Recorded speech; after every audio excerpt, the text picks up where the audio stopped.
13 राज्य, 3 केंद्र शासित प्रदेश के 338 जिला अध्यक्ष, साथ में प्रदेश अध्यक्ष और प्रदेश प्रभारी का ये जमावड़ा कल कांग्रेस दफ्तर में लगा। देर रात तक बैठक चली। राहुल गांधी, मल्लिकार्जुन खड़गे और केसी वेणुगोपाल और अजय माकन यानी AICC all India Congress committee का हाईकमान इनकी बात सुना और इनको जो बात कहना चाहता था वो बात भी कही। ये 3 दिनों का चलने वाला सिलसिला का कल पहला दिन था। बाकी 2 दिन की डेट चेंज होके 3 और 4 अप्रैल हो गई है। नमस्कार, मेरा नाम है प्रदीप चौहान। बात समझनी है तो पूरी सुननी होगी। और बात यह है कि ये सिर्फ जो जमावड़ा आप देख रहे हैं ये सिर्फ जमावड़ा नहीं है। राहुल गांधी ने जब इनसे बात की जिला अध्यक्षों से, क्यों इन्हें बुलाया है, क्या राहुल गांधी इनसे चाहते हैं, पहले आप वो सुन लीजिए। Every single building has to have a foundation. Without a strong foundation, no building can stay in place. No building can survive. No building can thrive. District presidents are the foundation of the Congress party. And without strong district presidents, the party can never be strong, can never thrive, can never be successful. So this meeting is about trying to understand what you can do for us, what you can do for the Congress party, but also for us to understand what we can do for you, to help you succeed in building the Congress party. So we understand that we are capable of defeating the BJP, but we will never be able to defeat the BJP without a strong district unit. I know that there are certain things that we expect of you. What do we expect of district presidents? Very simple. Number one, that you will grow the party, you will bring in more members, and you will bring in capable leaders. Number two, wherever you see Congress ideology being attacked, weaker sections being attacked, Dalits being attacked, Adivasis, tribals being attacked, minorities being attacked, that you will defend the person from the attack. And finally, coordination among our own people. That you run a district where everybody feels that they are part of the family. That you don't run a district just for one faction or in your own interest. So this is what we expect from you. But we also want to give you the tools to be able to do that. We cannot say to you that, we expect this from you and then we are not going to give you the tools to do your jobs. Because at the end, it is a partnership between yourselves and us. दरअसल जिला अध्यक्षों की ये बैठक को लेकर न सिर्फ कांग्रेस में कौतूहल है बल्कि बाकी पार्टियों में भी बहुत कौतूहल है। कांग्रेस के अंदर तो बहुत है, क्योंकि ज़िला अध्यक्ष को मजबूत करने की मुहिम कांग्रेस ने जो शुरू की है उससे जो स्लीपर सेल या मठाधीश है, स्लीपर नेता और मठाधीश नेता है, उनकी नींद तो हराम हुई है। लेकिन कई ऐसे लोगों को भी अपनी कुर्सी जाती नज़र आ रही है जिन्होंने उस कुर्सी को अपनी बपौती समझ लिया था या किसी और पार्टियों के यहाँ पर गिरवी रख दिया था। कांग्रेस को लगा कि जब संगठन खड़ा करने का सवाल उठ ही गया, संगठन खड़ा करने पे बात शुरू हो ही चुकी है, 1 साल पूरा संगठन खड़ा करने पे डेडिकेट कर दिया है, तो जैसे राहुल गांधी ने कहा कि नींव को मजबूत करने की, वो नींव कहते हैं, मैं जिला अध्यक्षों को रीढ़ की हड्डी कहता हूँ, तो उन्होंने अपनी सबसे ज़रूरी समझा कि पूरी इमारत को ऊपर से रिपेयर करना या बाहर से लेपापोती करने से बेहतर है कि सबसे पहले नींव को मजबूत किया जाए। नींव मजबूत करो तब ऊपर रिपेयरिंग का काम करो, वरना ऊपर रिपेयरिंग काम करोगे, नीचे नींव कमज़ोर होगी तो फिर जितनी मर्जी उसकी मरम्मत करो फिर ढह जाएगी। अब रिपेयरिंग का काम शुरू किया तो रिपेयरिंग के काम में जाहिर सी बात है कि जो ज़िला अध्यक्ष है उनको जिम्मेदारियां दी गई हैं और उनको अधिकार भी कांग्रेस देगी। अब कांग्रेस को जिम्मेदारी और अधिकार अगर डीसीसी को दे रही हैं तो जाहिर सी बात है एवज में उन्हें कुछ छोड़ना भी पड़ेगा। और ये बहुत अच्छा डिसीजन कांग्रेस ने लिया है कि डीसीसी विधायकों का चुनाव नहीं लड़ेंगे। हाँ, उम्मीदवारों को तय करने में उनकी अहम भूमिका रहेगी।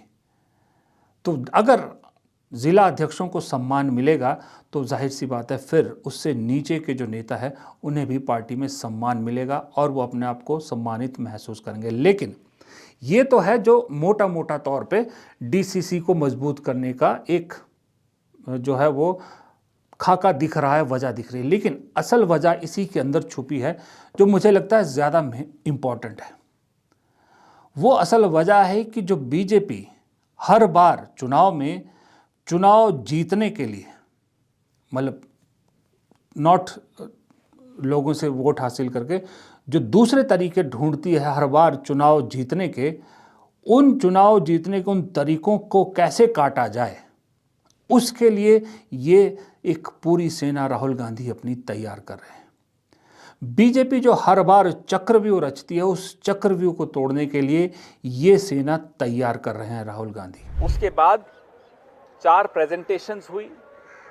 एक प्रेजेंटेशन शशिकांत सेंथिल जी ने की पूरे स्ट्रक्चर को लेकर की कि मंडल तक कैसे चुनाव में कांग्रेस पार्टी की ये इकाइयां सक्रिय होंगी, और जो खड़गे साहब ने और राहुल जी ने मुद्दा उठाया वोटर्स लिस्ट का, उस पे कैसे प्रभावी ढंग से उससे डील किया जाए, उस पर निगरानी रखी जाए, उसमें सेंथिल जी की प्रेजेंटेशन बड़ी कारगर साबित होगी।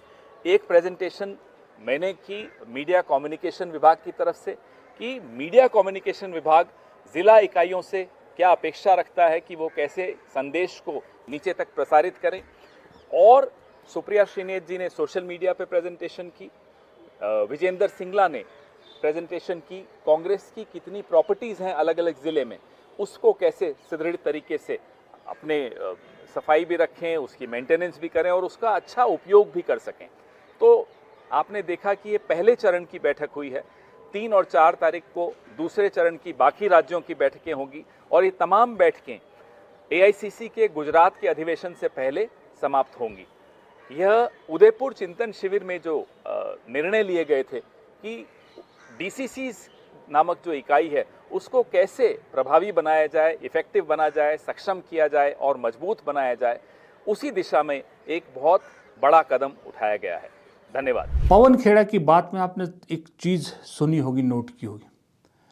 पवन खेड़ा ने कहा कि डीसीसी यानी डिस्ट्रिक्ट कांग्रेस कमेटी, उसको मजबूत किया जा रहा है, उसको ट्रेन किया जा रहा है, उनको तैयार किया जा रहा है कि जो आजकल लेटेस्ट तरीका अपनाया है बीजेपी ने चुनाव रिग करने का, वो है वोटर लिस्ट में गड़बड़ियों का। अपने हिसाब से वोट ऐड किए जाते हैं, जो विपक्ष के वोट हैं उनको डिलीट किया जाता है। इनसे, ऐसी प्रैक्टिस से लड़ने के लिए कोई दिल्ली से बैठा आदमी नहीं जा सकता, ना प्रदेशों के राजधानियों में जो प्रदेश पार्टी का हेडक्वार्टर है उससे कोई जा सकता है। अगर ऐसी चीज़ों से कोई लड़ सकता है तो वही लड़ सकता है जो उस ज़िले में काम कर रहा है पार्टी के लिए, या उस तालुका में काम कर रहा है, या उस मंडल में काम कर रहा है, या उस बूथ पे काम कर रहा है। इसको लेकर ट्रेन किया जा रहा है, इसको लेकर मेन टास्क दिया गया है। और ये आपने देखा होगा कि आजकल लगातार सबूत आ रहे, चाहे महाराष्ट्र है, चाहे हरियाणा है, चाहे दिल्ली है, हर जगह आपने देखा होगा कि ईवीएम के बाद अब ईवीएम को साइड करके बीजेपी ने ये नया तरीका निकाला है चुनाव लड़ने का। और बीजेपी को शायद ये भनक भी नहीं थी कि कांग्रेस इस तरह से उनके इस हथियार का तोड़ निकालेगी। अब जाहिर सी बात है, अगर वोटर लिस्ट में हो रही गड़बड़ी को कांग्रेस पकड़ती है, ममता बनर्जी ने भी हाल ही में यही आरोप लगाया है कि वहाँ पर बहुत से फर्जी वोट बनाए जा रहे हैं। ये सीख सभी रीजनल पार्टीज़ के लिए भी है कांग्रेस की तरफ से कि सभियों को अपने ज़िला अध्यक्ष और मंडल अध्यक्ष, जो निचले लेवल के कार्यकर्ता, उनको ट्रेन करना पड़ेगा कि बीजेपी की इस कोशिश को कामयाब ना होने दिया जाए। इसका पर्दाफाश करने के लिए आपको ये सब करना पड़ेगा, क्योंकि मजबूरी ये है कि किसी के खिलाफ चुनाव आयोग या जो वोटर लिस्ट में रिगिंग हो रही है उसके खिलाफ शिकायत करने के लिए कहाँ जाएंगी रीजनल पार्टी? चुनाव आयोग के पास।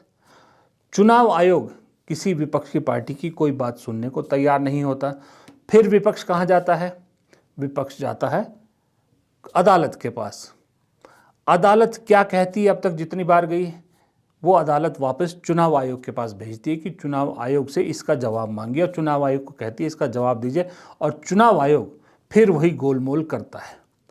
यानी विपक्षी पार्टियां यूं ही गोल गोल घूमती रह जाती है, हाथ में कुछ नहीं आता, चुनाव निपट जाता है, चुनाव के बाद जो सारी कार्रवाइयों के लिए तय अवधि होती है वो भी समाप्त हो जाती है। तो एक नया तरीका था। इससे बेहतर यह है कि जब आपको चुनाव आयोग से के पास ही जाना है हर तरह से, और चुनाव आयोग से आपको कोई मदद नहीं मिलती है, तो क्यों ना खुद इसके सबूत इकट्ठा किए जाए और सबूत के साथ अदालत में जाया जाए, सबूत के साथ चुनाव आयोग को कटघरे में खड़ा किया जाए। सबूत कौन लाएगा? सबूत लाएंगे ये छोटे कार्यकर्ता, जिला लेवल के कार्यकर्ता, बूथ लेवल के कार्यकर्ता। ये जब हर वोटर लिस्ट का सबूत इकट्ठा करके लाएंगे, तब झक मार के चुनाव आयोग को जवाब भी देना पड़ेगा, कार्रवाई भी करनी पड़ेगी। नहीं तो जब अदालत में ये सारे सबूत जाएंगे, अदालत को भी सबूतों के सामने चुनाव आयोग को रगड़ना पड़ेगा। ये है ज़िला अध्यक्षों का मेन टास्क। अगर कांग्रेस के ज़िला अध्यक्ष इसमें कामयाब होते हैं तो जाहिर सी बात है यही फार्मूला फिर चाहे टीएमसी हो, चाहे समाजवादी पार्टी हो, चाहे आरजेडी हो, उनको भी फॉलो करना पड़ेगा। और वो फॉलो करेंगे तो बीजेपी का आज की डेट में जो सबसे बड़ा हथियार बन चुका है चुनाव लड़ने का, या जिसको जो बीजेपी चक्रव्यूह रचती है, वो टूट जाएगा। और वो एक बार बीजेपी का चक्रव्यूह खत्म हो गया तो बीजेपी की हार का सिलसिला शुरू होता आप देख सकते हो। क्योंकि अब जो चुनाव आने हैं, जितने चुनाव आ रहे हैं, खास करके विधानसभाओं के आप देखेंगे, सब चुनाव बीजेपी के लिए मुश्किल चुनाव है। चाहे वो केरल का चुनाव हो, बिहार का हो, असम का हो, पंजाब का हो, पश्चिम बंगाल का हो, उत्तर प्रदेश का हो, आप लाइन से गिन लीजिए, सब चुनाव बीजेपी के लिए बहुत मुश्किल है। क्योंकि इन सब राज्यों में या तो बीजेपी संगठनात्मक रूप से कमज़ोर है, जहां संगठन में मजबूत है और वो सरकार में है, वहां एंटी इनकम्बेंसी बीजेपी के खिलाफ बहुत बड़ा मुद्दा बन गया है। वो वक्त चला गया जब मोदी जी के नाम पे वोट मिला करते थे, वो वक्त ख़त्म हो गया। अब तो काम पे और मुद्दों पे वोट मिलेंगे। ये जो रिग करने का जो तरीका था, जिससे हरियाणा, महाराष्ट्र और दिल्ली जैसे चुनाव जीते गए हैं, जो आरोप लगाती है विपक्ष कि इस तरह से जो है वो 76 लाख या 74 लाख वोट 5 महीने में बढ़ जाते हैं, जो एक अनप्रेसिडेंट है। ऐसे अगर चुनाव जीते जाते हैं, उस पे एक बार रोक लग गई, उसका अगर तोड़ निकाल दिया विपक्ष ने, फिर जेन्युइन इलेक्शन होंगे। जेन्युइन इलेक्शन में फिर ये सारे मुद्दे बहुत बड़े बनेंगे और फिर बीजेपी का मुश्किल सफ़र शुरू होता है, जो 29 में जाके फुल स्टॉप लग जाएगा एक तरह से। तो ये मेरे हिसाब से इससे ये कहानी निकल के आती है, जो कांग्रेस के ज़िला अध्यक्षों की बैठक का जो एक फार्मूला है, इस फार्मूले का आउटकम अल्टीमेटली ये निकलेगा। लेकिन बात हमने शुरू कांग्रेस की थी, तो वापस कांग्रेस पे लौटते हैं। कांग्रेस का गुजरात में जो महासम्मेलन होना है, उससे पहले पहले ये ज़िला अध्यक्षों की बैठकों का दौर ख़त्म होना है। हर ज़िला से हर स्टेट से एक एक दो ज़िला अध्यक्षों को सुना जा रहा है और राहुल गांधी, मल्लिकार्जुन खड़गे अपनी बात कह रहे हैं। प्रेजेंटेशन दी जा रही, जैसा पवन खेड़ा ने बताया था, अलग अलग तरह से लड़ने के लिए तैयार किया जा रहा है, एक तरह से ट्रेन किया जा रहा है इन सैनिकों का। अब इन 3 दिनों के मंथन का जो निचोड़ निकलेगा, उस मंथन का निचोड़ का जो फाइनल ड्राफ्ट है या उस पर क्या अमल होगा, ये अहमदाबाद में तय होगा। अब मुझे इंतज़ार अहमदाबाद के सेशन का इसलिए है कि सेशन पहले उदयपुर में भी हुए, रायपुर में भी हुए, सब जगह हुए, लेकिन इम्प्लीमेंटेशन हमेशा कांग्रेस की बेकार रहती है, ना के बराबर रहती है। लेकिन ये पहला अधिवेशन मुझे कांग्रेस का ऐसा होता नज़र आ रहा है जहां एक्शन पहले शुरू हो चुका है, डिसीजन बाद में ले जाएंगे। उस जो डिसीजन लिए जाने वाले हैं, संभावित डिसीजन है, उस पर एक्शन पहले शुरू हो गया। ये मुझे पहला अधिवेशन कांग्रेस का ऐसा होता नज़र आ रहा है। अब ये जो डिसीजन लिए जाएंगे वहाँ पर उनकी इम्प्लीमेंटेशन पर अगर काम शुरू हो गया है, तो जिन राज्यों में इम्प्लीमेंट नहीं हुए या इम्प्लीमेंटेशन पे काम शुरू नहीं हुआ, उन्हें झक मारकर उन राज्यों की इकाइयों को करना पड़ेगा। जो ज़िला अध्यक्ष, आपने देखा होगा, जो ज़िला अध्यक्ष सालों साल नहीं बन पा रहे थे, अब अचानक से कैसे 2 दिन के अंदर अंदर ज़िला अध्यक्षों की नियुक्तियां हो रही है। जब 2 दिन में जिला अध्यक्षों की नियुक्तियां हो सकती है तो पूरी कार्यकारिणी बनाने में क्या वक्त लगता है। और वो भी राहुल गांधी ने एक चीज़ और कही है, आपने अगर उनकी बात तो ध्यान से सुनी हो पहले वाली, जिला अध्यक्षों को एक बात साफ कही है कि किसी इंडिविजुअल के लिए काम नहीं करेंगे आप पार्टी के लिए काम करेंगे। होता है ना कांग्रेस में कि जो अध्यक्ष है वो अपने जिला अध्यक्ष बना देता है, तो उन्हीं की तरफ जो है वो सारे जिला अध्यक्ष बन जाते हैं, उसी की टीम के सदस्य हो जाते हैं। रिस्पॉन्सिबिलिटी और जवाबदेही, जिम्मेदारी, जवाबदेही, ये 2 शब्द कांग्रेस ने ऐसे पकड़ लिए हैं कि वो मुझे लगता है जो बूथ लेवल का भी किसी को जिम्मेदारी दी जाएगी उसको भी ये 2 शब्द साथ में दिए जाएंगे। जब ये 2 शब्द साथ में दिए जा रहे हैं कांग्रेस की तरफ से, तो आप ये मान के चलिए कि अगर 100 लोग अपॉइंटमेंट हो तो 100 में कम से कम 30 तो ऐसे होंगे जो इस पर काम करेंगे। 100% तो किसी भी पार्टी में ईमानदारी नहीं हो सकती, लेकिन 30 भी अगर ईमानदारी से काम करेंगे कांग्रेस के लिए बहुत है, कांग्रेस की ताकत बढ़ाने के लिए बहुत है।